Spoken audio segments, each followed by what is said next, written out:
Mr. Sergeant of Arms, invite the members into the chamber and close the doors. I hereby declare the House of Representatives of the 113th General Assembly of the State of Tennessee now in session. Will the members please stand? Will the visitors in the gallery please stand and remain standing through the Pledge of Allegiance? Representative Slater will introduce the chaplain of the day. Representative Slater, you're recognized. Thank you, Mr. Speaker, and it is certainly my distinct honor to introduce to you a great friend of mine, Reverend Jerry Mall. Jerry didn't come to full-time ministry in the traditional way, but he has a lot of background as it relates to being in a place like this. In fact, he served as the administrative assistant for the Speaker of the House in the state of Indiana a number of years ago. Reverend Mall is originally from Michigan, but he's been here in Middle Tennessee for 30 years.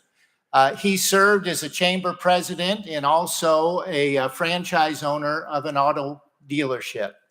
But what brings him here today is a 15-year-long journey as he founded Living Sent Ministries. And as I look at our members here in this room today, there are several of you in here that have already been impacted by Living Sent Ministries.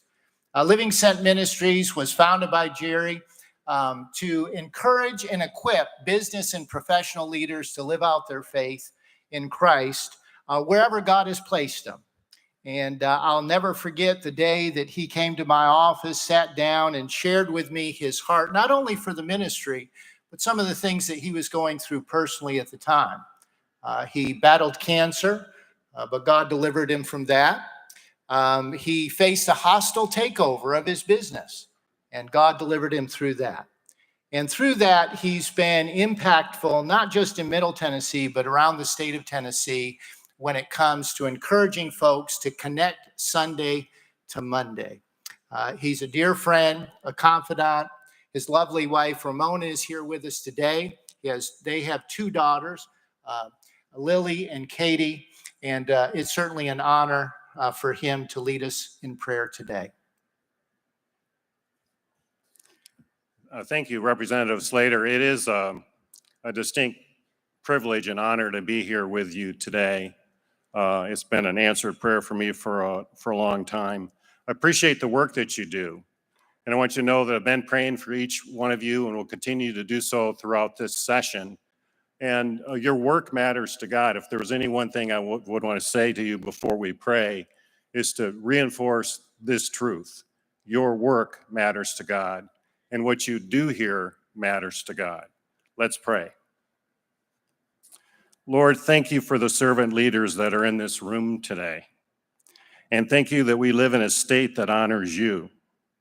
Bless our representatives with wisdom and compassion as they make decisions that impact our communities. Grant them strength to work together for the well-being of all citizens, fostering unity and understanding in their service. Grant them the courage to stand for principles that bring positive change, and may their decisions be rooted in empathy and a genuine desire to improve the lives of all that they serve. In their deliberations, help them to find common ground, God, fostering a spirit of cooperation that transcends partisan divides. And finally, Lord, guide their actions as they undertake the responsibilities that you have entrusted to them for our good and to your glory. In Jesus' name, amen. Thank you, Dan. Representative Slater will lead us in the Pledge of Allegiance. Attention, salute, pledge.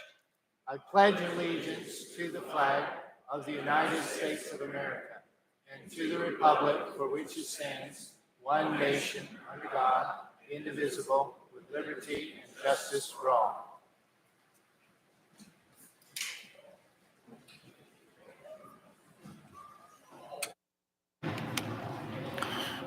Mr. Clerk, please take the roll. Roll call.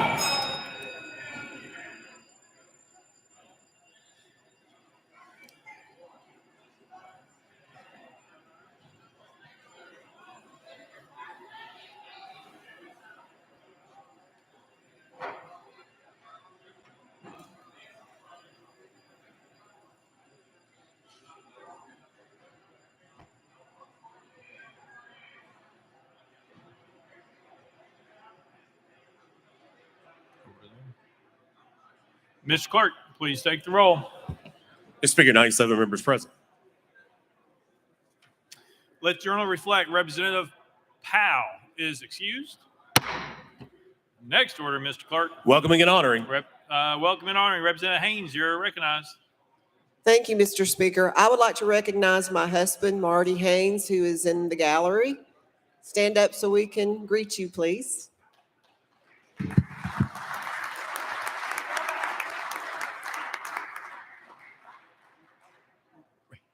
Representative Martin of Hamilton. Before Assessor Haynes takes a seat, I would like to acknowledge that he was the 2023 Assessor of the Year in the state of Tennessee. So let's give him a round of applause for that great achievement for the people of Hamilton County. Representative Vaughn. Thank you, Mr. Speaker. On January 15th, 1984, Jonabelle Duggar went to Baskin-Robbins with me, and I told her when I carried her back to Richardson Towers at the University of Memphis State, I said, I'm going to end the awkwardness right now. I am not going to kiss you goodnight. But if you go out with me again for the second date, you better get ready. 5 years later, we were married, and that was 35 years ago today. She's obviously a woman of great patience, and I still think she's the prettiest girl of any room she walks into. So thank you, Mr. Speaker, and hopefully I didn't embarrass her too bad.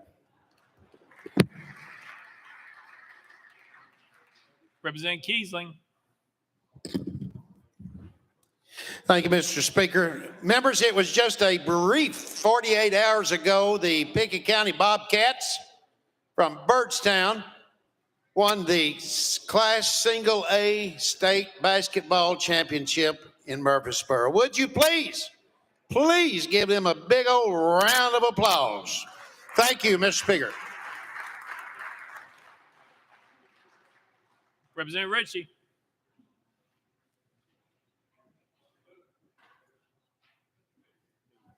Over at Representative Boone's desk. Sorry. Thank you, Mr. Speaker. Members, we've got some members from the Blount County 4-H Club here with us today. If y'all don't mind making them feel welcome and thanking them for their trip down here to the Capitol. Representative Warner. Thank you, Mr. Speaker. I have some constituents here tonight from the great district of number 92, and that is Mr. Brett Buckland, his wife Charis, and their children, Lindley, Ella Kate, that is, Jenna, Reagan, Deacon, Crew, and Easy Grace. Welcome to the chamber. Representative Harris. Thank you, Mr. Speaker, and members, if you would join me in welcoming, I believe is on my left side here, one of my constituents from back home, Davis Scarborough, who is visiting the Capitol with his family. He's in the 6th grade and was elected the comptroller of University Middle in Memphis, Tennessee. Welcome to the Capitol, David. Representative Hawk. Thank you, Mr. Speaker. We've got several pages with us tonight, and one of them is suffering some cruel and unusual punishment. My daughter, Caitlin, is here. Caitlin Hawk is here paging. Wave to us, baby girl. If you all can make Caitlin welcome and put our pages to work today. Thank you so much. Representative Lafferty. Thank you, Mr. Speaker. Just wanted to point out we got a birthday boy on the floor today. Everybody, happy birthday to Chairman White, please.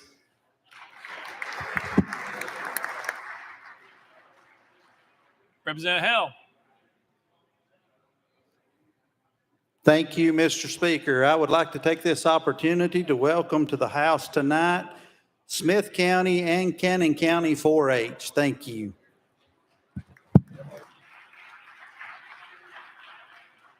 Representative Howe. Thank you, Mr. Speaker. Members, please help me welcome 4-H members from Bradley, Polk, and Meigs counties. And I'd also like to congratulate the Bradley Central High School Barretts 4-H 4A, and they just won their back-to-back state championship in basketball. They're ranked 25th in the country. Please congratulate them. Representative White.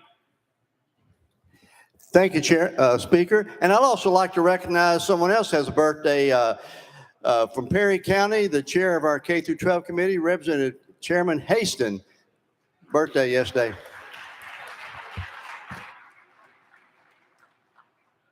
Representative Carringer. Thank you, Chairman. I want to recognize up in the balcony former State Representative Eddie Smith and his beautiful wife, Lana. Please stand up. And also on the floor, I have there two, what you all would remember, little children, but they are grown now. Lauren Smith and Trenton Smith will be pages for us tonight. Lauren is graduating this year from Central High School, my alma mater, and her mother's. And also, I wanted to welcome Knox County's 4-H and another happy birthday to the greatest seatmate, Kirk Hastings. Thank you all.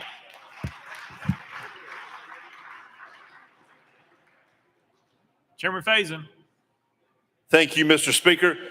Mr. Speaker, I'd noticed that there's a bunch of 4-H people here, but actually Representative Farmer and ourselves have the very coolest 4-H group from Jefferson County. Where are y'all? Would y'all stand right up here? Y'all make them welcome. And Mr. Speaker, with your indulgence, Representative Farmer, I have another guest from Jefferson County. Can I hand him the mic? Representative Farmer. Yeah, thank you, Mr. Speaker. I appreciate that. Members, we also have Mr. Barry Fain. Barry, if you'd stand up. About 12 years ago, Barry didn't know it, but I went into a Republican Party meeting in Jefferson County and talked him into supporting me. He has ever since, and I want to thank you, buddy. Thank you for Jeremy Faison and both I. Members, make him welcome, if you don't mind. Representative Davis. Thank you, Mr. Chairman. Members, I'd like to welcome my daughter, Ava Davis. She's here with us this week. Ava, please stand up. There's my sweet girl. She goes to UT, and I'm incredibly proud of her. Representative Hemmer.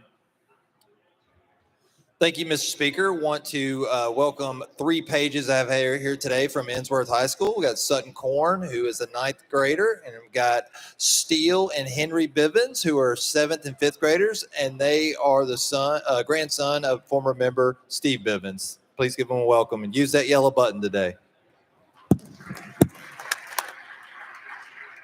Representative Jones. Thank you, Mr. Speaker. I also have 3 pages we want to welcome to the legislature today who attend Nashville's amazing public elementary schools. Raphael Frosca, Joanna Frosca, and Marco Vincencio Warbington. And I just want to share something that Marco taught us that he learned from his school at Schwab Elementary. The 3 Bs, be respectful, be responsible, and be safe. These are what our students learn, and maybe we can implement some of those practices here in the People's House. Thank you. Representative Holtzclaw. Thank you, Mr. Speaker. I'd like for everyone to make welcome my middle child. If she stands up, you still probably won't be able to see her, but make her welcome. Thank you, Mr. Speaker.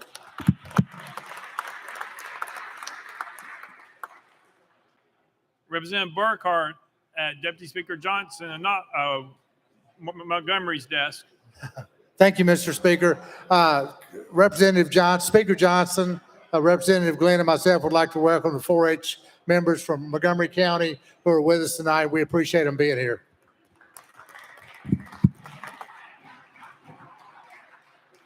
Representative Vital. Thank you, Mr. Speaker. On behalf of the Hamilton County delegation, I want to recognize the constituents from the 4-H clubs of Hamilton County and also our representatives from the Hamilton County Education Association that are with us this evening. Thank you. Representative Pearson. Thank you, Speaker. I just would ask that folks keep in mind one of our Memphis police officers who was unfortunately shot 4 times has survived, but is in recovery by an individual who did not have a permit to carry and committed this act of violence in Memphis. the Memphis Police Department officer. So if we would keep them in our minds and our hearts as we do this work. Thank you. And I also want to thank Boxtown, West Junction, Coral Lake, Westwood for a town hall that they held with Chief C.J. Davis and so many of us to make sure that we are prioritizing the needs and the voices of our communities. And the greatest work in this democracy is done by the people who empower us to do it. And so I just want to recognize each and every one of them and President Barbara Britton, who put on an amazing event to bring power into our community and to show the power that is there. Thank you. Representative Whitson. Thank you, Mr. Speaker. Members, today, March 11th, has been designated Disability Advocacy Day. Disability Advocacy Day celebrates the decades of hard work that Tennesseans with disabilities have spent advocating for a better state for themselves as well as every resident of our great state. We've come a long way over the decade, and I'm proud and honored to recognize the Disability Advocacy Day and the great work done by the Tennessee Disability Coalition. Thank you, Mr. Speaker. Representative Barrett. Representative Barrett. At Littleton's desk. Thank you, Mr. Speaker. Representative Littleton and I would like to welcome 4-H students from Dixon County up here in the balcony on the right-hand side. If y'all would stand up and wave at everybody, y'all give them a warm welcome. Thank you.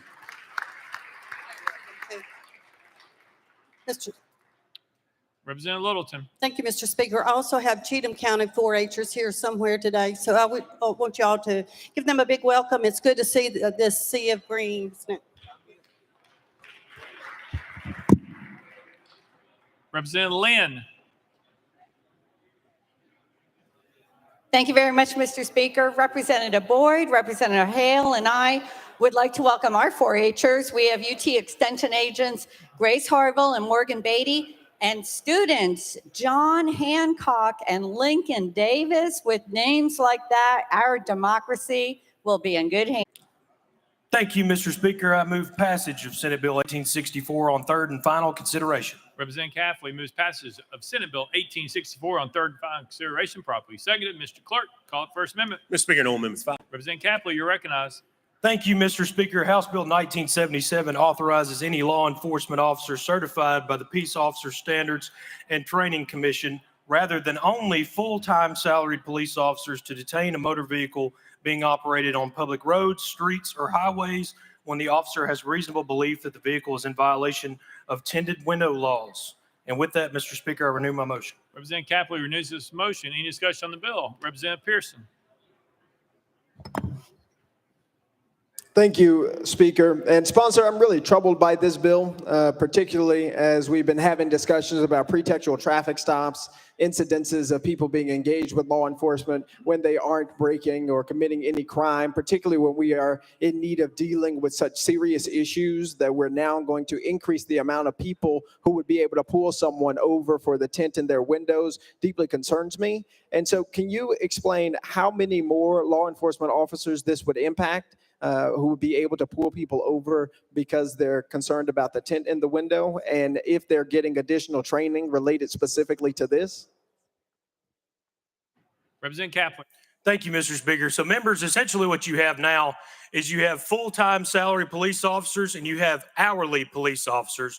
Technically under the code right now, they can both pull over someone for a traffic violation, or excuse me, not traffic violation, for a window tint violation, right? So when you have a non-salary police officer that does this, what's happening is that they're going to court and attorneys are getting these cases thrown out because in code, it only says a full-time salary police officer. So they can both pull them over right now anyway, but in code, only the full salaried police officers can do that. So this is cleaning up the code to say full-time salary and hourly, which they're already doing. And with that, Mr. Speaker, I renew my motion. Representative Pearson. Thank you. Again, I do not think this is something that should be prioritized. I understand the concern that you've articulated that's happening in courts, but the reality is law enforcement officers, whether they're part-time or full-time, I believe, really do have more serious issues that they need to be solving and working on, rather than whether or not somebody's tint is at 70% or 68% of the tintedness that we would anticipate or expect. My other concern still remains that individuals who are being pulled over is not being done equitably. You have research coming out of New York University that studied data of over 100 million traffic stops across the country and found that Black drivers were about 20% more likely to be stopped than white drivers relative to their share of the residential population. The study also found that one stop, Black drivers were searched about 1.5 to 2 times as often as white drivers. I believe that this issue of tinted windows can unfortunately become targeting of people that leads to an increase again in pretextual traffic stops, of incidences with law enforcement that we do not want to increase having as it relates to the safety of our communities. I understand the desire, the need within the code to fix or ameliorate this, but the reality that we experience in our communities, that we experience across our country, cannot be ignored. And this is, again, a law that is giving more permission for people to have interactions with law enforcement that are not necessary. We have and need our law enforcement officers to be doing way more than dealing with the tint of people's cars. And this investment of time and energy and effort is nothing more than going to be a wasteful use of resources that could be going to solving some crimes, solving murders that we are having in our communities, and other problems. And so for those reasons, sponsor, and I appreciate your rationale for bringing this legislation, but for those reasons, I cannot support this. Representative Kaplan. Thank you, Mr. Speaker. Again, all this bill does is gives the same policing authority to non-salaried police officers as salaried police officers. That's all the bill does. We're not looking at window tint violations. We're simply creating clarity in the law. And with that, Mr. Speaker, I renew my motion. Representative Jones.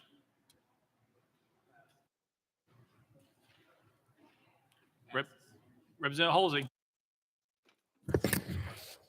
Thank you. I just wanted to point out you're just trying to correct an error that's already in code. And by the way, when the window tint is extreme, you can't tell who's driving the car, so you can't target anybody with it.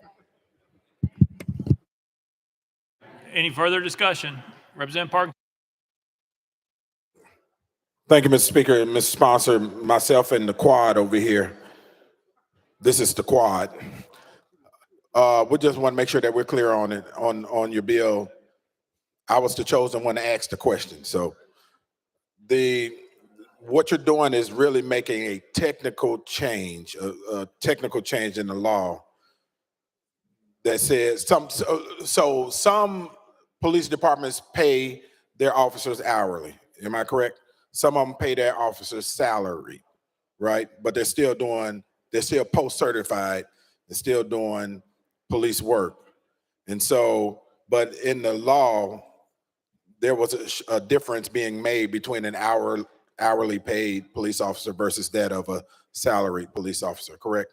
Representative Kaplan. Thank you, Mr. Speaker. Yes, sir, you're correct. Representative Parkinson. Thank you for that. And okay, and so that's all this is doing, is just clarifying there's no difference between the two. Okay. Do you know why, or why it was like that in the law? Just as a side note. Representative Kaplan. Thank you, Mr. Speaker. I don't know how this came about originally. That would be a question for maybe some more seasoned members that were here before. I'm not sure, but we want to clean it up. Representative Parkinson. Okay. Thank you, sir. Representative Shaw. Call for the question. Question been called. Any objection to the question? Seeing none, we're voting. All those in favor of Senate Bill 1864, vote aye when the bell rings. Those opposed, vote no. Has every member voted? Does any member wish to change their vote?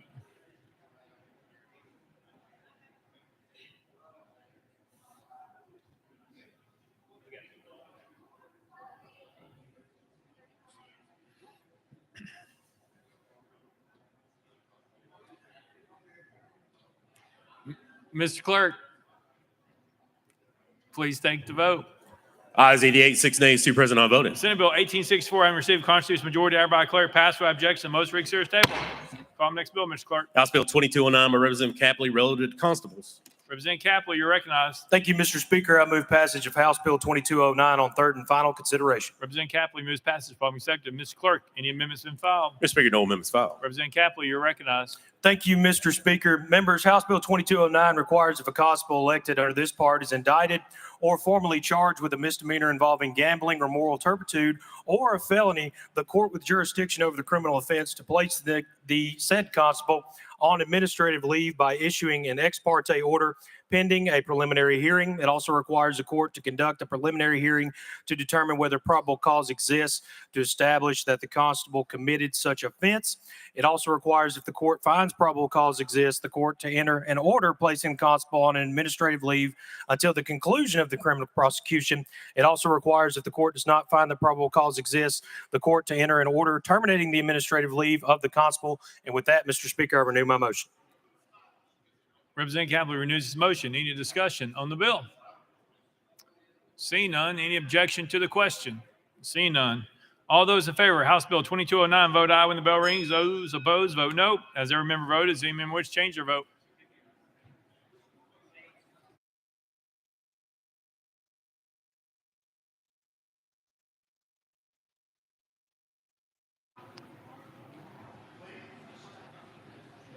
Mr. Clerk, please take the vote. Ayes 91, 6 nays, 1 present, not voting. House Bill 2209 having received a constitutional majority, I hereby declare passed without objection. The motion reconsider is tabled. Leader Lambert, for what purpose? Thank you, Mr. Speaker. I'd make a motion to take up item number 6, House Bill 2690 at this time. Proper motion, probably second. Any objection? Without objection, so ordered. Call up next bill, Mr. Clerk. House Bill 2690 by Chairman Doggett and others relative to adult-sized changing tables. Mr. Speaker, the Senate bill is on the desk. Chairman Doggett, you're recognized. Thank you, Mr. Speaker. I move to substitute and conform to Senate Bill 2484. Chairman Doggett moves substitute and conform Senate Bill 2484 without objection. So ordered. Chairman Doggett. Thank you, Mr. Speaker. I move passage of Senate Bill 2484 on third and final consideration. Chairman Doggett moves passage of Senate Bill 2484 on third and final consideration. Probably second. Mr. Clerk, call the First Amendment. Mr. Speaker, no amendments filed. Chairman Doggett, you are recognized.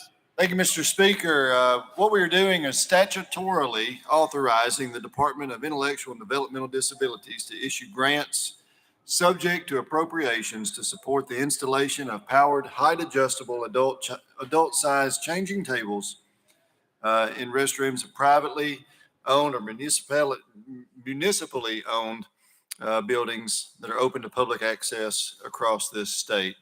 Members, if you'll recall, a couple years ago, this body initiated a grant process to help get these powered height-adjustable adult-sized changing tables to be more accessible all across this state. Last year, we came back. The grant was continued on. We ran into a little bit of an issue with trying to get some of these money spent. And so we found that we needed to authorize the DIDD with that ability to get those grants out the door. And so that's what we're doing. All this come about from a conversation in my office about 5 years ago. Chrissy and Elena Hood, who is here with us tonight, sitting up in the balcony. Help me welcome, I know I'm out of order, Mr. Speaker, but help me welcome them here tonight.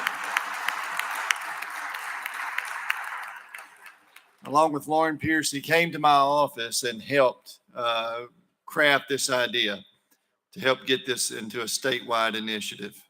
I'm proud to say that not only is this moving across the state now with TDOT and TDEC, making sure that these power height adjustable tables are installed in our welcome centers, our rest stops, and then futurely in every state park across this state. But there are numerous other states who are copying the work that we've done here and making those implementations in their state as well. So, Mr. Speaker, this is a really good bill, and I'm honored to be a part of this initiative. And with that, I renew my motion. Chairman Doggett renews his motion. Any discussion on the bill? Representative Pearson. Thank you, sponsor, and the bipartisan number of colleagues who are supporting this and the family who is supporting it. It is good to see legislation that addresses the needs that our constituents have and include them in the process. And so I appreciate that sponsor. The only question that I have related to this is it mentions in awarding grants, the department shall prioritize geographical diversity among the grant divisions and higher traffic facilities. Applicants for grants must be either private or municipal entities located in this state. And so my question is really about the private entities. Would public money be going to private companies to then install these in public places? Because that's my question. Representative Doggett. Thank you, Mr. Speaker. Each year we authorize appropriations that impact privately owned or nonprofit organizations that give them the opportunity. This is what this was originally an appropriation to help expedite the process to get these funds out. We wanted to make sure that places that the public could frequent, that they could access, that they would have opportunities. Those individual businesses or corporations could install these adult changing tables in those locations so that their patrons would be able to use them. It's also applicable to, like I said, the nonprofits, municipalities. Basically, it's open to every entity across this state to try to reach out and grab some of these dollars to help get these things installed. Representative Pearson. Okay, I think I'm understanding you. So this is not particular to public facilities. This is for private companies as well, or for your own business to be able to use these dollars. Is that the idea or intent here? Representative Doggett. Oh, no, sir. It can be open to public areas as well. It's a grant program. And this is for the administration of the grant. We need to give them the statutory authority to be able to administer the grant. Representative Pearson. Gotcha. And I am supportive of this. I really do want clarification. These dollars can go to a company that's in a high traffic area to have these installed in their place of business, or is this specific to sort of state-owned facilities or city-owned facilities? That's what I'm asking. Representative Doggett. Everywhere. It's open to all. And it is my hope and prayer that these businesses or entities that are out there that may be watching this will take this idea and run with it, because we want to make sure these are getting out there in high traffic areas, any location where folks can get to.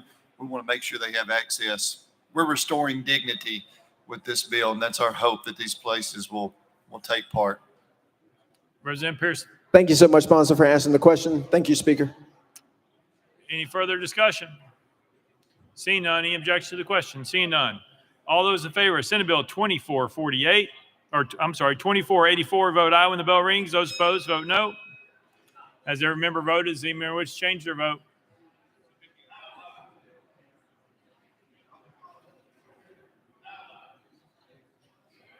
Hold call on. Mr. Clerk, please take the vote. Ayes 98, no nays. Senate Bill 2484, having received a constitutional majority, I hereby declare it passed without objection. The motion to reconsider is tabled.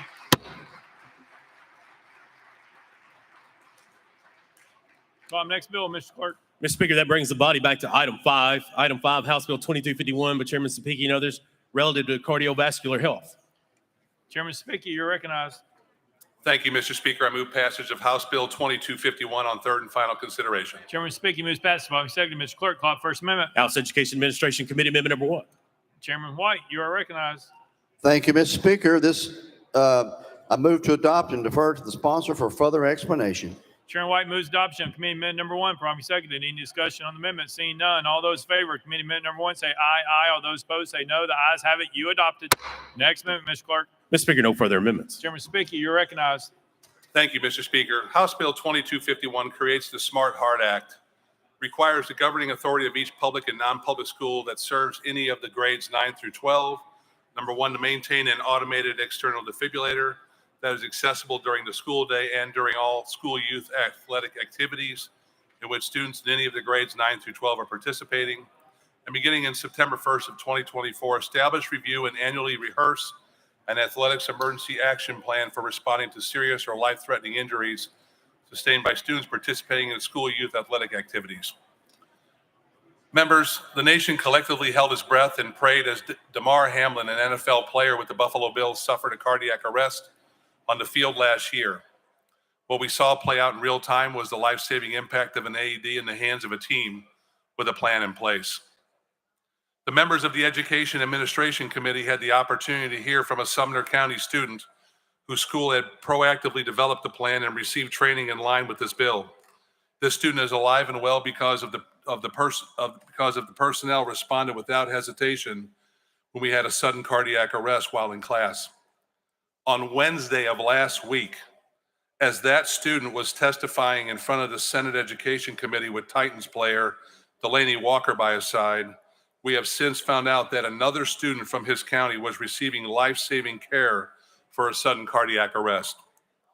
When we say this will save lives, I mean it. Mr. Speaker, I renew my motion. Chairman speaking renews this motion. Any discussion on the bill? Representative Pearson. Thank you so much, Speaker, and thank you, sponsor, for the bill. I think it is vitally important that we do provide as much care as we can to students across all of our schools to ensure that they are safe. The only question I had was, does the state provide an AED in every school? Is that already law that every school will have an AED? When reading the legislation, I didn't see that articulated in there. Chairman speaking. Thank you for the question. We've already passed legislation requiring this in our schools. What this allows them the flexibility to use those AEDs to pull over to the athletic facilities to meet the needs of those students whenever they're participating in their sport. Representative Pearson. So today, every school has an AED by law? Chairman speaking. According to the law, they're supposed to have one, yes. Representative Pearson. Thank you. Any further discussion? Leader Lamberth. Thank you, Mr. Speaker. And Chairman, thank you for bringing this bill. You mentioned that a child from Sumner County was taken to the hospital and that an AED was utilized. I wanted to publicly thank the staff at Portland West Middle School in Sumner County. A child's life was saved because of the actions of this body previously requiring an AED at every single school. I am confident that our community would have lost a precious child had we not forced every school in the state to have an AED and have the training on how to use that AED, because the staff at Portland West immediately jumped into action and saved that child's life, who I hear is doing much, much better now. And it happens hundreds of times a year throughout the state. So thank you for your efforts on this. Folks, this type of bill makes a difference. So thank you. Chairman speaking. Very good. Chairman White. Thank you, Mr. Speaker and Chairman. Appreciate you bringing this bill. I also want to recognize when we passed this bill a few years ago, it was done on behalf of our beloved Chairman Harry Brooks. We passed this bill because his son Adam had a heart condition. So I just want to recognize him and thank you for continuing this, Chairman Sapicki. Any further discussion? Seeing none. Any objection to the question? Seeing none. We are voting. All those in favor of House Bill 2251 as amended, vote aye when the bell rings. Those opposed, vote no. As every member voted, does any member wish to change your vote?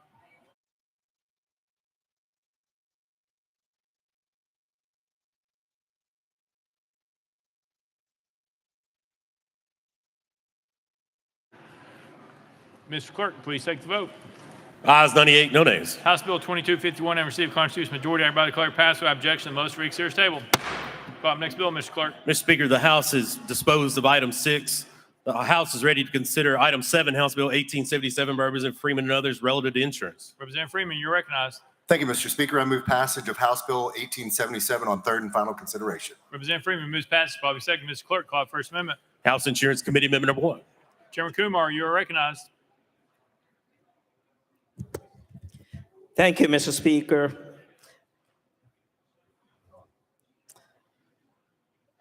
This amendment makes the effective date January 1, 2026. Move to adopt. Chairman Kumar moves adoption of Committee Amendment number 1. Probably seconded. Any discussion on the amendment? Seeing none. All those in favor of Committee Amendment number 1 say aye. Aye. All those opposed say no. The ayes have it. You adopted. Next amendment, Mr. Clerk. Mr. Speaker, no further amendments. Representative Freeman, you're recognized. Thank you, Mr. Speaker. So about 3-4 months ago, I went to the doctor, had my insurance card on my phone, and when I presented it to them, they said it had to be a physical copy and sent me away. I told them that I was going to change a law to make digital insurance cards allowable, and I'm doing it. So there. And with that, I renew my motion.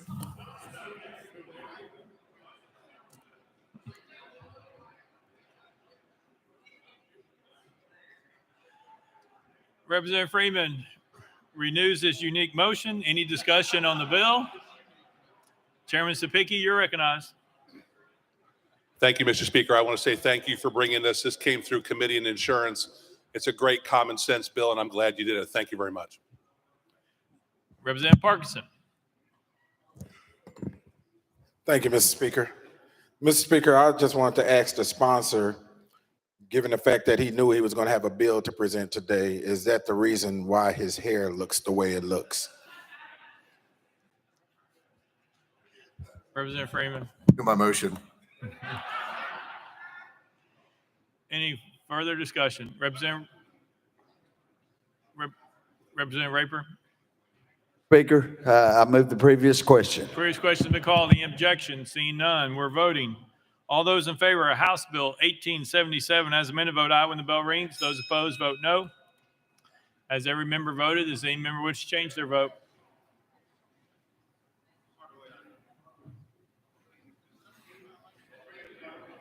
Mr. Clerk, please take the vote. Ayes 98, no nays. House Bill 1877 having received constitutional majority, I hereby declare passed without objection. The motion reconsider is tabled. Call the next bill, Mr. Clerk. House Bill 2715 by Representative Garrett and others relative to judicial districts. Mr. Speaker, the Senate bill is on the desk. Representative Garrett, you're recognized. Thank you, Mr. Speaker. I move to substitute conform to Senate Bill 1838. Representative Garrett moves to substitute form Senate Bill 1838 without objection. So ordered. Representative Garrett. Thank you, Mr. Speaker. I move passage of Senate Bill 1838 on third and final consideration. Representative Garrett moves passage of Senate Bill 1838 on third and final consideration. Probably second. Mr. Clerk, call the First Amendment. Mr. Speaker, no amendments filed. Representative Garrett, you're recognized. Thank you, Mr. Speaker. Members, this bill creates a trial court judge for the 18th Judicial District. And with that, I'll be happy to answer any questions. Otherwise, Mr. Speaker, I renew my motion. Representative Garrett renews his motion. Any discussion on the bill? Seeing none. Representative Hardaway. Thank you, Speaker. I don't know whether I'm none that you were seeing or what. But to the sponsor, Rep, would you help us understand how having adequate judges on the bench helps to relieve the pressure and the stress on the justice system? Representative Garrett. I think the quick adjudication of all cases, both criminal and civil, is the utmost importance to the citizens of Tennessee to make sure we have enough judges that can hear all those cases. Representative Hardaway. Thank you, Speaker, and I agree. And that's why I'll be working with you next year, sir, to make sure that Shelby County has adequate judges on the bench so we can move the defendants and the plaintiffs through the system and deliver justice. Thank you. Representative Garrett. And so do I. Thank you. Any further discussion? Representative Whitson. Sponsor yield? Yep. Thank you for this legislation. I served as foreman of our county grand jury for several years, and it really occurred to me then we are really underfunding our judicial system, and I think we should do more for our entire criminal justice system, but this is one step in the right direction. Thank you. Any further discussion? Seeing none. Any objections to the question? Seeing none. All those in favor of Senate Bill 1838, vote aye when the bell rings. Those opposed, vote no. Has every member voted? Does any member wish to change their vote?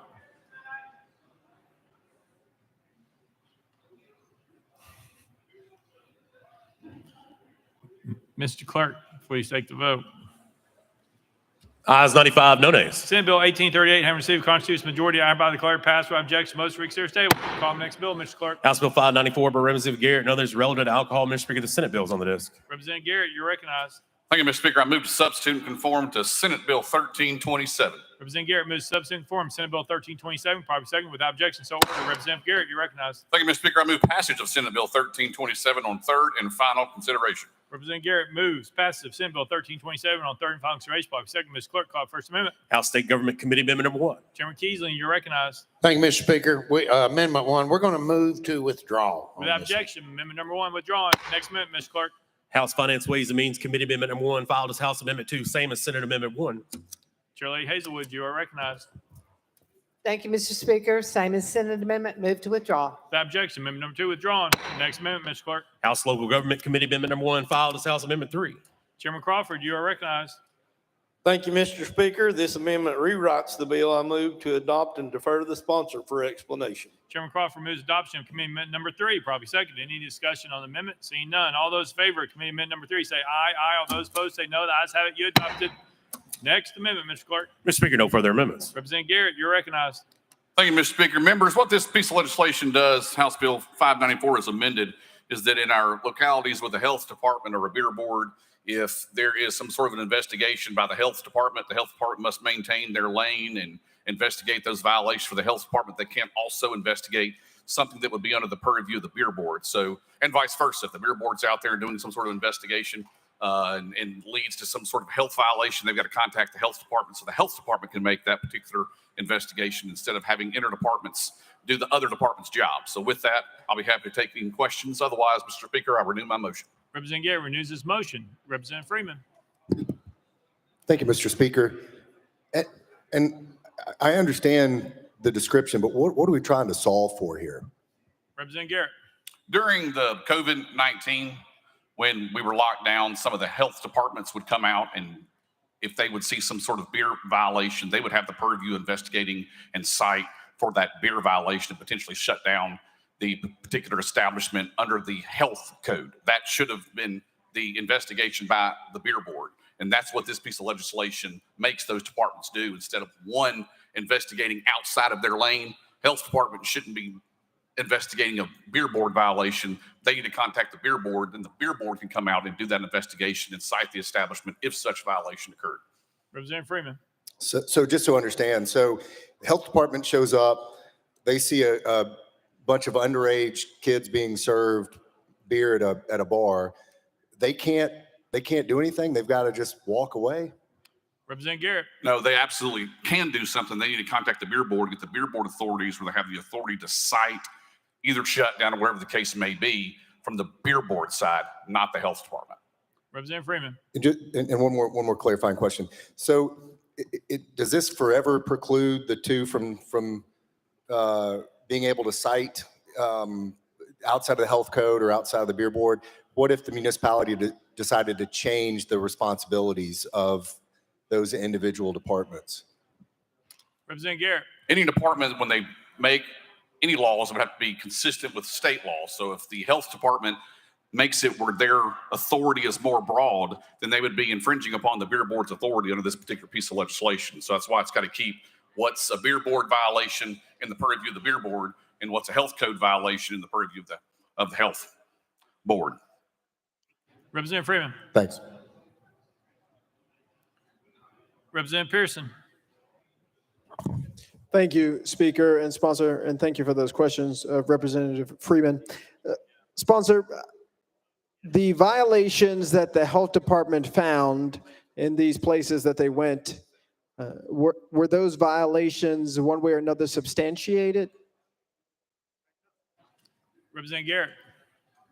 The legislation doesn't address, I don't know what particular violations you're referring to, but if there is a health code violation, the health department can certainly cite that particular establishment for a health code violation. If it's something else that doesn't fall under the purview of the health related board, then they've got to contact the board that it would apply to, such as, for example, if there is a beer or an underage person drinking, they certainly need to report that to the beer board. Then the beer board would conduct their investigation on those potential violations. I don't have a particular instance for you to respond directly to your question other than making sure the beer board stays in its lane and, of course, the health board stays in their lane for where they have authorization to issue these violations. Representative Pearson. Thank you, Speaker. I'm a person who likes a little less bureaucracy, particularly when there are people who are well equipped to meet the needs that we have to help make our community safe, not the increase in bureaucracy. But the challenge that I have here, you said you don't know of an example where a public health department has interfered with a beer board's authority. Is that right? Representative Garrett. No, during the COVID lockdowns in several instances in the Nashville and other areas, the health board would try to shut down an establishment based upon a violation that wasn't in the purview of the health board's regulations and rules where they could cite a particular health code violation. So what this doesn't create any more, or it doesn't decrease any more bureaucracy at all. It just says, Health Board, these are your rules that you have to enforce. Beer Board, these are your rules that you have to enforce, and you have to stay within your lane. That's all this piece of legislation does. Representative Pearson. Thank you, Speaker and sponsor. I understand what you're saying. During the height of the pandemic, this was happening. You don't have any examples, at least in the most recent years, where this has occurred. And even then, if it's not within their purview, then I'm unsure how they would have been able to sort of execute whatever violations were happening. And so, again,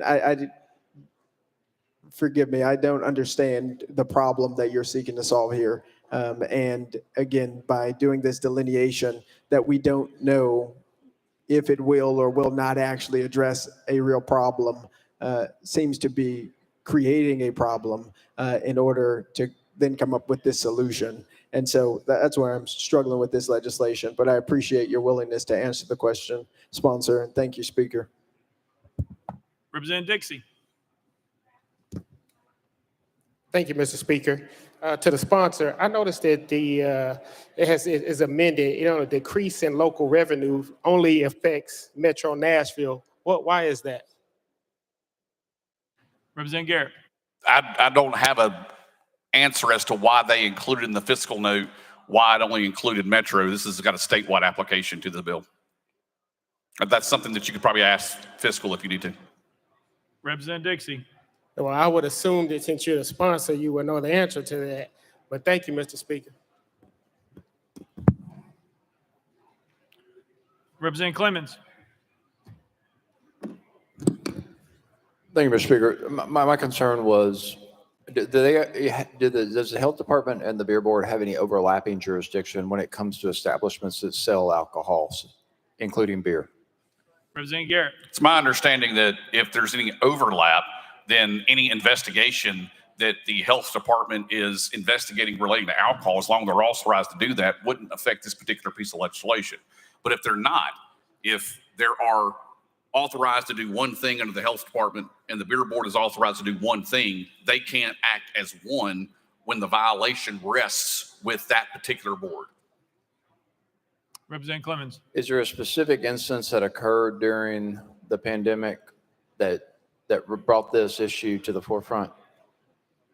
Representative Garrett. There were many establishments that were, thank you, Mr. Speaker, there were many establishments that were shut down based upon some alcohol violations under the guise of the health code violation, which there was no distinct authority for the health department to shut down a particular bar for a beer violation. So that's why there's a distinction here in this particular legislation to say, health department, you've got certain things you can enforce.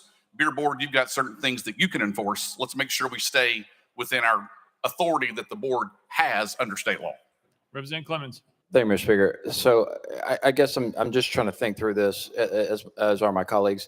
So if there's a limitation on the selling of alcohol because it creates a health risk. So, some bars sell beer in various ways that require them to clean the glasses periodically, after every serving. That's a health violation, and it would also prevent the selling of beer. And so that's what I'm trying to work through is if the health department's going to be limited anyway, if they see that health code violation, lack of cleanliness, because that's also going to prevent the selling of that beer. And so I just don't want to I want to make sure we're not preventing that to the extent necessary. Representative Garrett. Thank you, Mr. Speaker. Again, if it falls under both agencies, that they have the authority to enforce your example, that wouldn't prevent either, this piece of legislation wouldn't prevent either boards from investigating and citing based upon that particular violation, if it's a violation of both beer authority and the health authority. But it's where there is no violation under the beer board, the health board shouldn't be investigating that particular violation. It's an exclusive violation of the beer board. Representative Clemens. Thank you, Mr. Speaker. Speaker Pro Tem Marsh. Thank you, Mr. Speaker. I'll call previous question. Previous question call. Is there objection? See none, we're voting.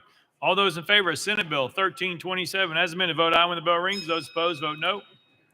Has every member voted? Does any member wish to change their vote?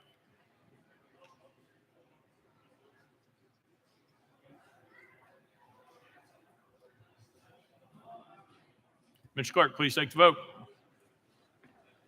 Aye, 77, 19 nays, one present, unvoted. Senate Bill 1327 having received constitutional majority, item by clerk, passed without objection. The motion for consideration table. Call the next bill, Mr. Clerk. House Bill 2124 by Chairman Grills. Chairman Grills, at your desk. Thank you, Mr. Speaker. Could you roll me 6 spaces? Without objection, roll 6 places. Call the next bill, Mr. Clerk. House Bill 2125 by Chairman Grills. Chairman Grills, you're recognized. Thank you, Mr. Speaker. Roll these 6 more spaces. Without objection, roll 6 spaces. Call the next bill, Mr. Clerk. House Bill 1918 by Representative Hale, relative to recreational camper sites.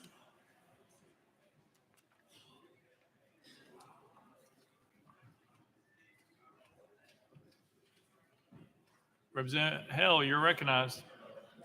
Thank you, Mr. Speaker. I move passage of House Bill 1918 on third and final consideration. Representative Hale moves passage. Properly seconded. Mr. Clerk, call First Amendment. House Health Committee Amendment number 1. Chairman Terry, you're recognized. Thank you, Mr. Speaker. Move to adopt. Chairman Terry moves adoption of Committee Amendment number 1. Properly seconded. Any discussion on the amendment? Seeing none. All those in favor of Committee Amendment number 1 say aye, aye. All those opposed say no. The ayes have it. You adopt the next amendment, Mr. Clerk. Mr. Speaker, no further amendments. Representative Hale, you're recognized. Thank you, Mr. Speaker. House Bill 1918 allows for private camp rental sites, campgrounds, to be able to, first of all, they would post in high traffic areas on the campground or distribute to the registry guests and visitors a written policy of the campground curfew, alcohol use, tobacco use, and pets. A campground would, under this bill, would have the right to eject a person if the person was not a registry guest or a visitor, remains on the premises beyond the agreed upon departure time and date, defaults in the payment of any lawful imposed fee, creates a disturbance that denies other persons their right to quiet enjoyment on the campground, or if they violate any federal, state, or local law. With that, I renew my motion. Representative Hale renews his motion. Any discussion on the bill? Representative Pearson. Thank you so much, Speaker and Sponsor. With this legislation, it gives more power to the folks who are over the campgrounds to be able to kick people out who might be disruptive or things like that. Is it giving, in essence, like the power of law enforcement to these individuals, or is it just for fines? Can you say what the ends of their power are? Representative Hale. Thank you, Mr. Speaker. Representative, what this does, currently, they have like a hotel or motel or a landlord.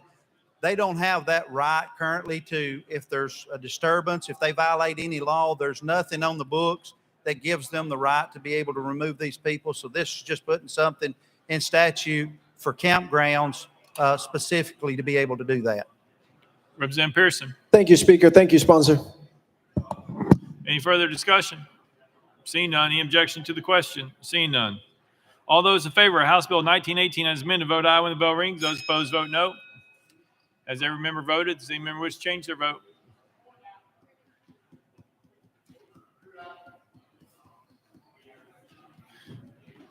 Mr. Clerk, please take the vote.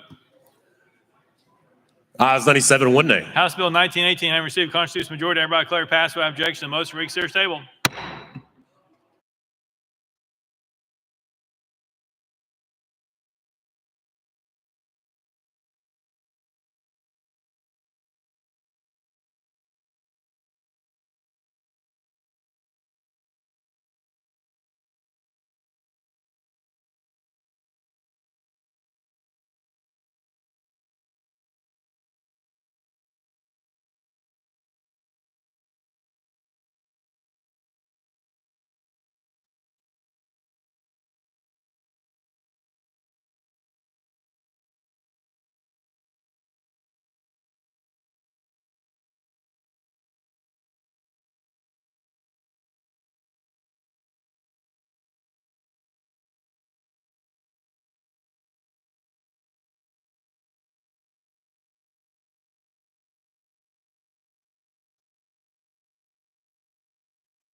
Call the next bill, Mr. Clerk.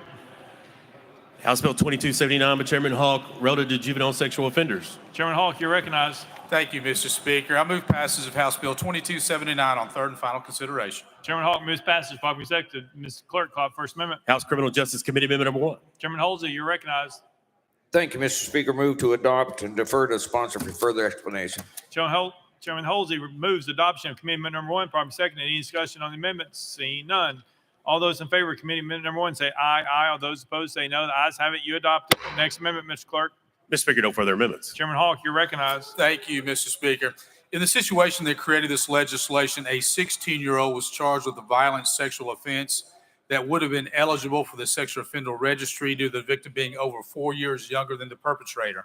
As part of the plea deal, the registry was not required, and he was ordered to go through psychosexual evaluation and abide by therapy. He did not fulfill the obligations of the plea deal, and unfortunately, he reoffended by raping a 12-year-old. This bill gives the judge latitude to place a violent juvenile sexual offender on the sex offender registry if the victim is less than 4 years younger. I'll remind you folks, the registry is confidential for juveniles, and as long as the offender has not reoffended, they can petition to remove their name from confidential registry upon turning 25 years old. With that explanation, I renew my motion. Chairman Hawk renews his motion. Any discussion on the bill? Representative Hardaway. Thank you, Speaker, and the sponsor hit the points that I wanted to emphasize.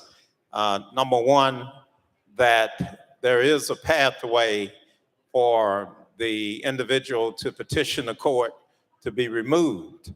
And number two, the discretion exists for the judge to make the final decision on whether the individual even goes on to the registry. And number three is it's confidential. So those 3 points, no, I said two, but it's actually three. Those 3 points are such that I encourage everyone to support the bill. Chairman Hall. Thank you. Thanks for your comments. Renew my motion.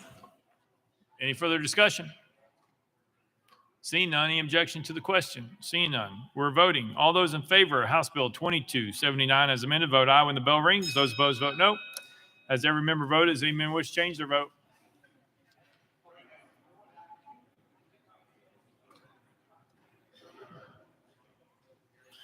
Mr. Clerk, please take the vote. Ayes 97, no nays. House Bill 2279 having received a constitutional majority, everybody declare passed without objection. Most reconsider is tabled.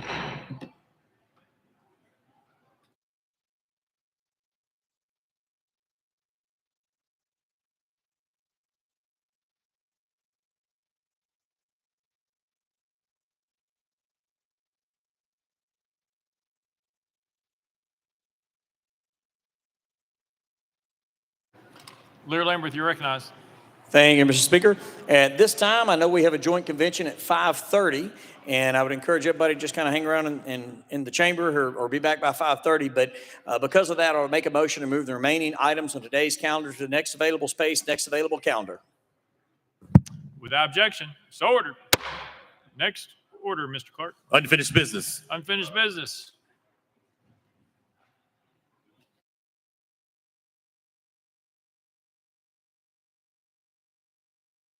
Chairman Reagan, you're recognized. Thank you, Mr. Speaker. I move to hold House Bill 1771 on the clerk's desk. Without objection, so ordered. Lear Lambert, you're recognized. Thank you, Mr. Speaker. After consulting with Leader Camper, I move that House Bill 2874 be heard in the Business Utility Subcommittee this week. You've heard the motion. Any objections? Without objection, so ordered. Representative Williams, you're recognized. Thank you, Mr. Speaker. I move to refer Senate Joint Resolution 1080 to the calendar and rules. Without objection. You want to be recognized? Without objection, so ordered.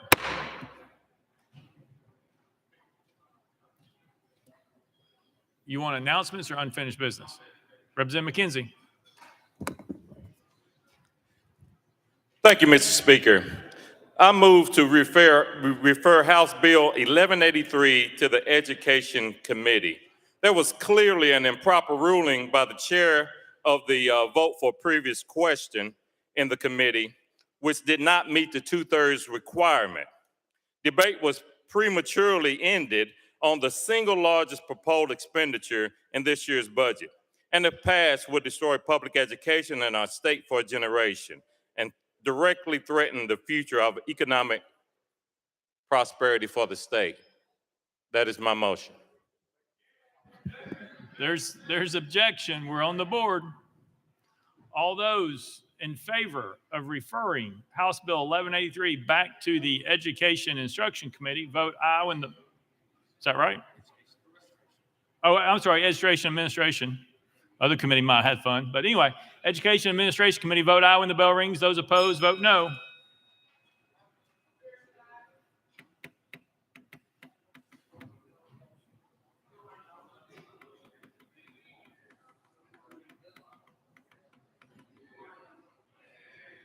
Mr. Clerk, take the vote.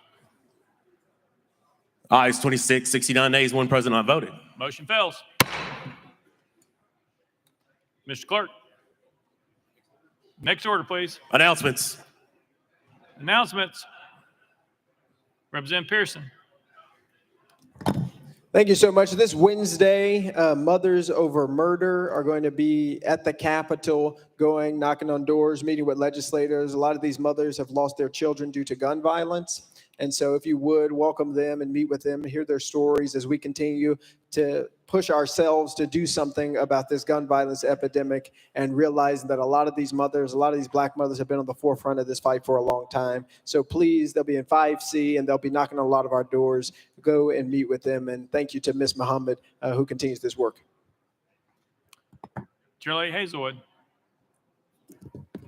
Thank you, Mr. Speaker. Just a reminder to everyone that the appropriations amendments can be filed in my office. That's Suite 606.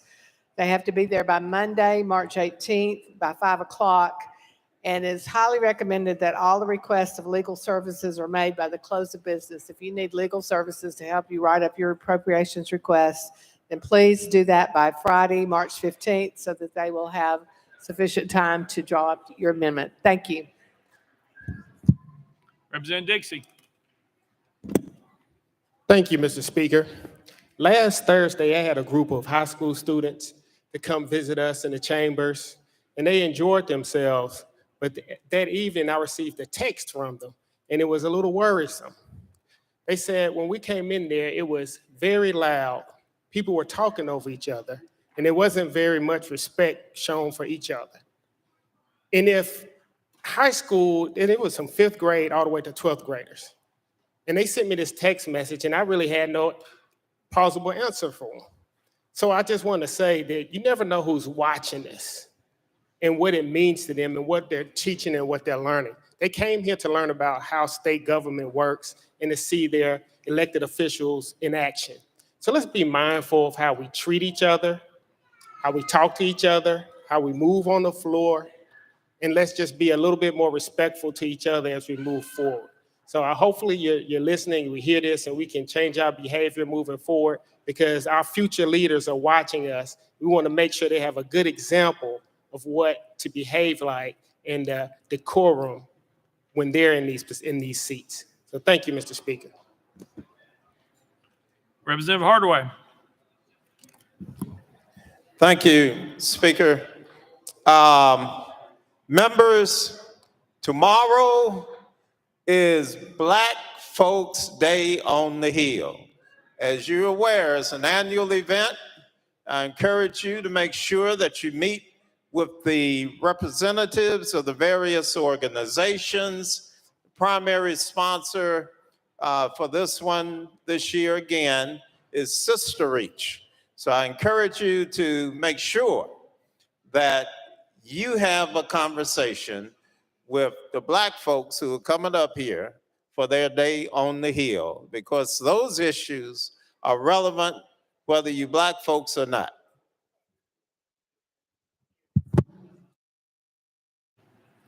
Representative Love. Thank you, Mr. Speaker and members. March the 12th and 13th, all of the Tennessee chapters of the Links Incorporated will be having their days on the Hill. Tennessee Links, Linking Democracy, Justice, and Voting. They're having a reception tomorrow night, I believe, but you'll see most of them. They'll be wearing a different shade of green, many of them, and so you recognize them. We oftentimes recognize them on the House floor, so please be aware that the Links Day on the Hill is March 12th and 13th. Thank you. Representative Farmer. Thank you, Mr. Speaker. Members, I want everyone to know that the House Civil Justice Subcommittee firearms calendar will be taken up April 2nd. That's Tuesday, April 2nd. Thank you. Any further announcements? Representative Grills. Thank you, Mr. Speaker. I just want to remind everyone that next Tuesday is Ag Day, and that will also be the last day of the Agriculture and Natural Resources Subcommittee. So if you have anything you want to put on the agenda, I'd suggest you turn it in by Wednesday. Thank you. Thank you. Any further announcements? Mr. Clerk, do you have anything? Next order, Mr. Clerk. Roll call. Roll call.